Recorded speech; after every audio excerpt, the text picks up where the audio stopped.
Alkitab itu Alkitabnya orang Kristen. Alkitab itu kitabnya orang Kristen. Ya betul. Mana lapornya? Oke, good. Alkitab itu berisi firman Tuhan. Kim. Alkitab itu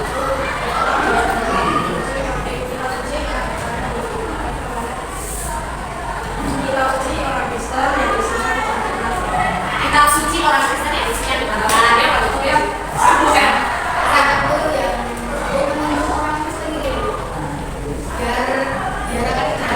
Oke, tuh. Jadi semua jawaban dari kalian itu benar. Alkitab itu kitabnya orang Kristen.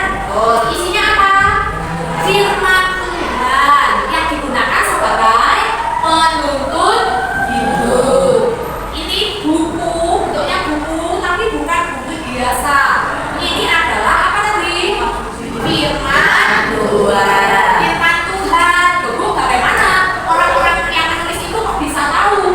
Ya karena Allah mengilhami Musa, Daud, Lukas, mengilhami mereka untuk menuliskan perkataan Allah, sehingga jadilah Alkitab sebagai penuntun hidup. Hari ini kita akan belajar 3 hal, ya. Yang pertama, Alkitab sebagai firman Tuhan. Yang kedua, kita melihat garis isi Alkitab, garis besarnya, isi Alkitab itu apa saja. Terus, fungsi Alkitab bagi orang Kristen. Alkitab ini dibagi menjadi 2, apa saja? Perjanjian Lama dan Perjanjian Baru. Nah, sekarang kita akan bagi 2 kelompok sebelah kanan dan kelompok sebelah kiri untuk menganalisis, menyelidiki apa saja yang ada di dalam kitab Perjanjian Lama dan apa saja yang ada di dalam kitab Perjanjian Baru. Ya, kemarin akan berikan dan nanti akan dipresentasikan secara singkat. Ini boleh buka Alkitab, buku, browsing di internet juga boleh. Ya, Perjanjian Baru yang orangnya sedikit saja, yang Perjanjian Lama yang orangnya tidak.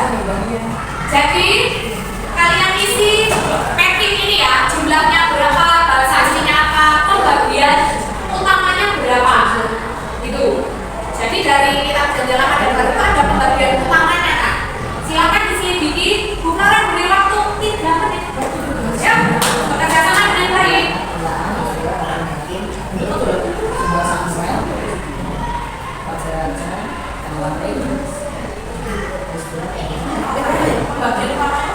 Pembagian utama itu begini. Kalau di dalam Perjanjian Baru, Injil itu ada berapa? 4 kitab toh. Nah, berarti 1 kitab Injil, 2 kitab apa lagi? Jadi dikelompok-kelompokkan kitabnya. Kalau di dalam Perjanjian Lama, 5 kitab pertama yang ditulis oleh Musa itu disebut kitab Torah atau Taurat atau Pentateuch. Ini tulisannya Pentateuch. Jadi nanti kalian tulis 1 kitab Taurat, 2 apalagi, 3 apalagi. Kalau di Perjanjian Lama terbagi menjadi 5 bagian utama. Perjanjian Baru terbagi menjadi 4. Yuk, waktunya 2 menit lagi.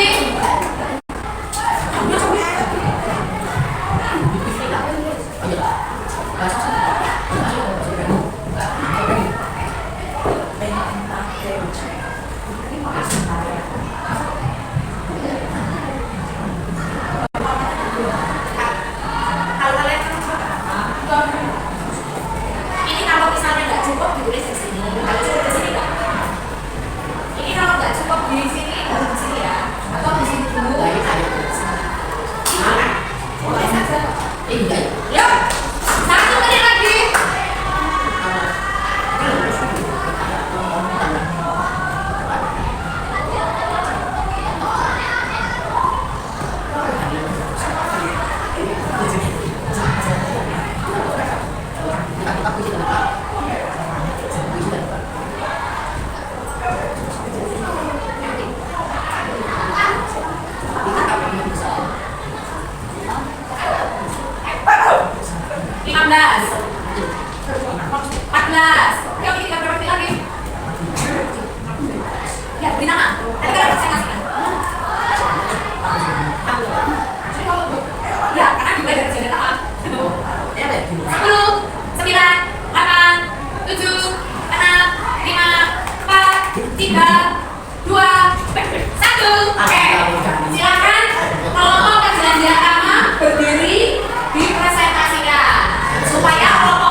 yang juga bersama.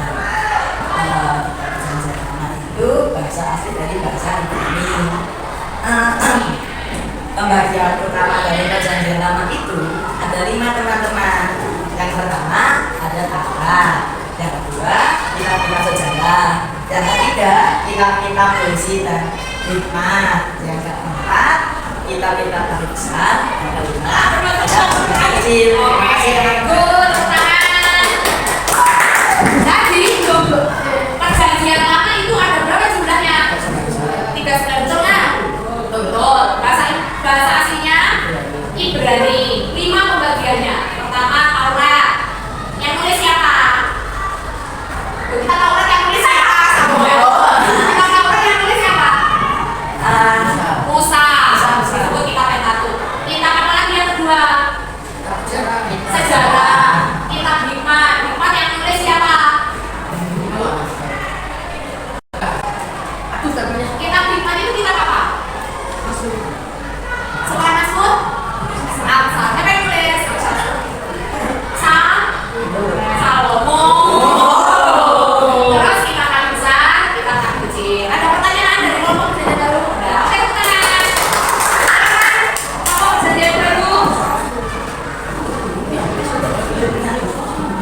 Kami dari kelompok 2 yang membahas tentang isu dari perjanjian baru. Perjanjian baru mencoba 27 Injil dan menggunakan bahasa asli dari bahasa Ibrani Baik. Pembagian utama dari perjanjian baru itu adalah Injil, yaitu Matius, Markus, Lukas, Yohanes. Yang kedua, tulisan para rasul. Yang ketiga, Wahyu. Yang ketiga, surat. Oh iya, keempat surat. Oke. Coba lihat. Perjanjian baru ada berapa? 27. Bahasa aslinya?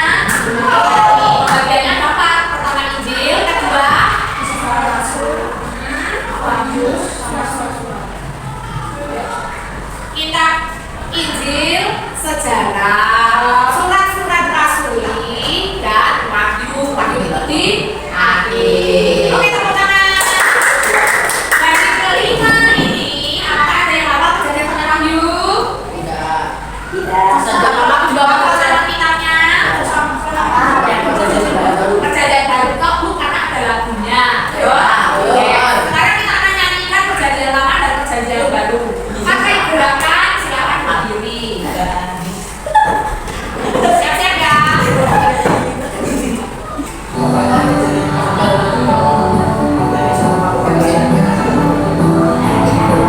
Kejadian keluaran, Imam Hakim ulangan, Yosua Hakim, Hakim Ibrahim, 1-2 Samuel, 1-2 Raja-Raja, 1-2 Tawarik, Ezra Nehemia, Ester Ayub, Mazmur Amsal, Baik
terusin.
Apa yang kalian pelajari yang bisa jawab setelah itu kembali ke tempatnya. Dimulai dari absen paling terakhir. Ada seorang kakek yang rajin baca Alkitab punya cucu. Cucunya ini ngomong, kakek sih kan rajin baca Alkitab setiap hari, aku lo gak ngerti. Ya. Terus kakeknya minta dia ambil air dengan ember atau panci yang bolong dan gosong. Terus dia terus lakukan meskipun dia nggak dapat air, tapi hasilnya pancinya jadi bersih, luar dan dalam. Begitu juga ketika manusia baca firman Tuhan, kadang nggak tahu artinya apa, kadang nggak ngerti maksudnya apa, tapi ya tetap aja terus dibaca karena Tuhan akan menolong kita supaya kita mengerti isi Alkitab, isi firman Tuhan, sehingga kita jadi kayak panci yang gosong dan bolong tadi, bersih luar dalam. Ini apa yang kamu pelajari?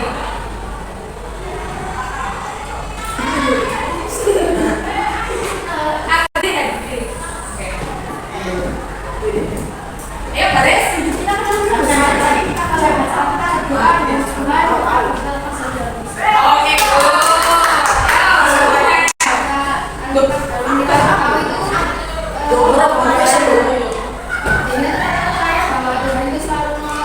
Oke, Oke, good. Juno. Kita harus senantiasa melakukan yang diinginkan Tuhan. Kalau itu adalah tuntutan suatu saat kita akan melakukan. Oke, good. Gimana? Kan manusia bisa. Good. Soalnya itu Alkitab. Nah, manusia itu bisa dengan lupa kan. Oke, good. Ayo nih apa? Walaupun manusia penuh dengan dosa, karena kita menjadi suci walaupun tidak sesuci dari Yesus. Oke. Jadi kebiasaan untuk membaca Alkitab, meskipun kita bingung ini artinya apa toh gitu, ya kalian baca aja dan cari tahu, pelajari supaya hidup kita itu benar di hadapan Tuhan. Nah, ini berkaitan dengan tugas membaca Alkitab yang Tuhan berikan setiap hari, yang sudah kalian lakukan. Sudah sampai kitab apa kemarin?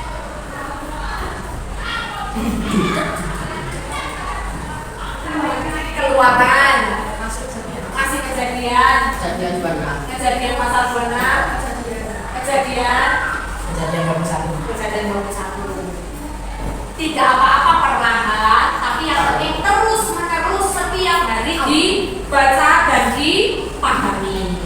Oke, sekarang kita mau kalian menerapkan pemahaman kalian tentang fungsi firman Tuhan dan juga beberapa materi yang sudah kita pelajari tadi dalam ini kertas ini. Ini adalah studi kasus. Jadi kalian menentukan kasusnya seperti A, kasus A.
Sama ini kalian isi ya.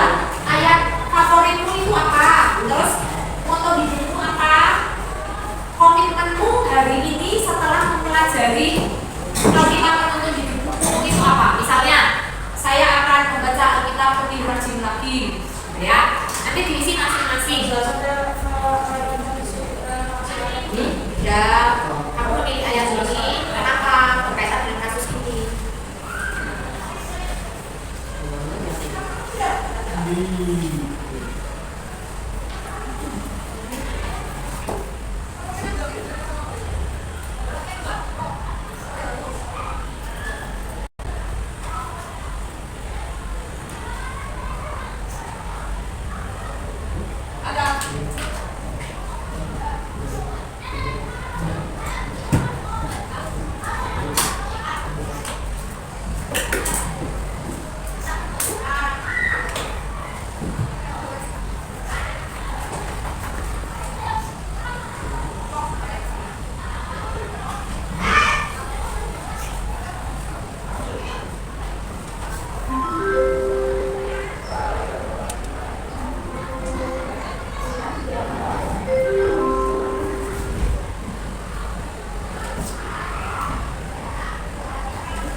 Jangan bilang bagian atas ya, ada dua.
belajar apa hari ini dan apa yang kalian ingat, ya. Hari ini kamu belajar apa? Dimulai dari apa? Hari ini saya belajar tentang Alkitab penuntun hidupku. Lalu komitmenmu untuk ke depan apa? Komitmenku ke depannya mau belajar baik, lebih sopan, lebih santun. Oke, Samuel, kamu belajar apa hari ini? Tentang hari kita itu sudah tidak isinya itu tentang firman Tuhan yang membuat kita menuju ke jalan yang benar. Komentarnya? Aku bisa lihat baca kitab. Oke, Cino. Belajar bagaimana Anda menunggu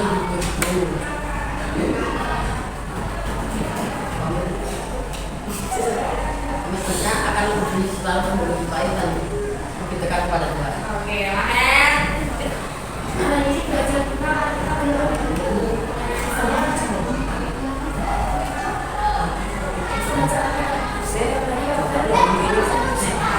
Ya, Iman.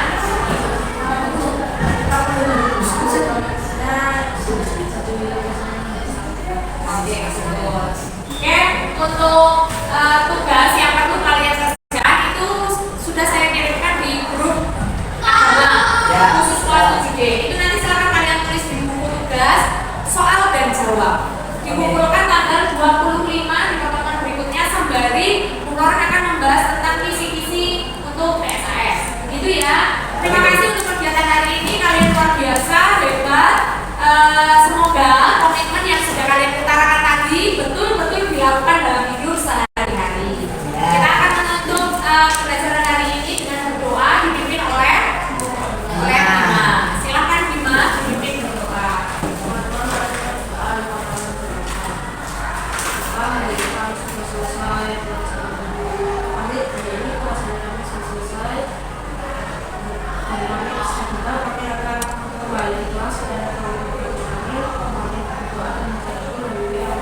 Amin.